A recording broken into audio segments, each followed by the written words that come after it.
Going into this last night, did that forecast shift much more than you expected? The forecast completely shifted.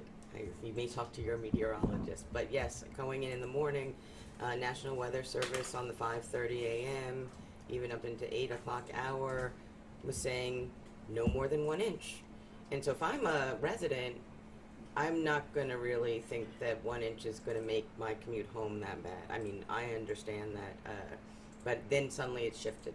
Then it shifted in like the late morning that we began to see the forecast go to 3 to 5, and the 3 to 5 actually ended up being on the low side because we saw almost 7 in Central Park and up into the Bronx. So the forecast was definitely shifting on us. There was a lot of very, very heavy snow. I mean, it's 1 to 2 inches per hour during those periods.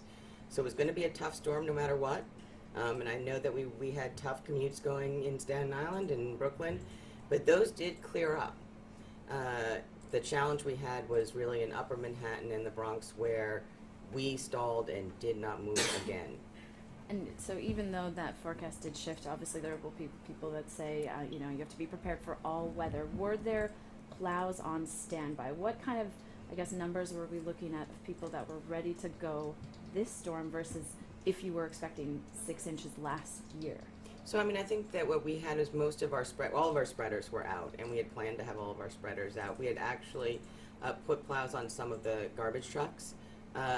We did not have all of our garbage trucks plowed up, but we did roll all of those. So we had over 1,000 pieces of equipment, which is a huge number of pieces of equipment in the city. And if we had been able to move, I feel like we would have been in much better shape. But because we were stuck, really like the rest of the commuters, and ended up having to get PD escorts to move the spreaders, is what really hampered us. Because it's 2 inches before the plows can actually 2 inches before the plows can even hit the street. That happened. So when were the first plows rolled out then? Around 3 p.m., a little bit after 3. And at that point, you're saying with the we traffic were background, by at that point, my understanding is the GWB accident happened at 2:45. at one point, I think there was a tweet from the Port Authority or some mention that they had asked for help plowing the GW. Did that happen? And did they get help they needed? We would have been happy to come up and help if one could have gotten there. We don't usually get asked for help on any of the bridges because rock salt is very corrosive to steel, which is why we don't plow them normally. So I don't believe that we got from Port Authority Central that they wanted our plows up there, but I can go back and double check. It was an extraordinarily busy night. And so this GPS room here, you're looking now at some of the different incidents I see on freeze frame over there. Just what could have been done differently? Right. No. So I think that we needed to be much more aggressive in our messaging to the public to make sure that they understood that while it was forecast for only 1 inch, you never know. Please make sure that when you get into your car that you are taking it slowly. There were a lot of fender benders across the city, and we also struggled with, maybe we should have had the buses get chained. It would not have been called for based on a 1 inch forecast. So I think that we'll go back and look and see how often is the weather really shifting on us in this new era where it suddenly is going up 8 times what it was forecast to be. And that's, the mayor said this morning, oftentimes when drivers are alerted, people are alerted to stay home and nothing happens, it's crying wolf. But then on the flip side, then you end up playing catch up. And so going forward, will the office be on the more cautious side? Oh, I think that we will all be more conservative. I don't think that, we have a very hardworking force. They want to be successful. We want them to be successful. And I think that having that much traffic at that hour was very hard and it totally understandable. I would have driven with a forecast of 1 inch. I would not have thought twice about it. So that is really what I think, that we can't predict as well as we used to. And again, there's just so many stories coming in today of people traveling 8, 9, 10 hours home, and people just are wanting to know, why did it happen, and will it happen again?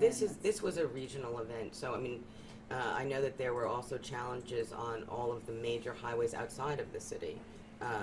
So I think that also played into it in terms of you still had challenges and slowness when you reached the border to sort of begin to free up the New York City traffic. We also had a lot of tractor trailer issues. As you can see in one of my shots from last night, that FedEx truck driver took the cab and left. He left the box in the middle of the Cross Bronx. That makes, salting the streets really, really tough. And so I think that we'll think more about messaging, tighter coordination across the agencies, across our partner agencies at the state level to see whether or not we can make some additional improvements. And also there's, a lot of hardworking people who are here that everyone, I'm sure, stayed very late themselves last night. But there was a question in our newsroom about, I was reading this new lead initiative that's been taken on. Is this office overwhelmed? Is there just too much work, too many projects? So lead is really not any of the people who ever work in this room, and yesterday was a snow day. We did snow this week, so our focus is always on public safety first. Okay. Is there anything else that you want to mention?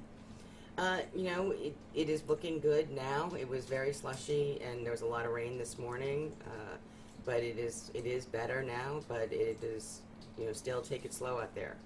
There could be some spots that are slick. I guess the first snow of the season, so there's going to be many more storms to deal with. Yeah, winter is coming.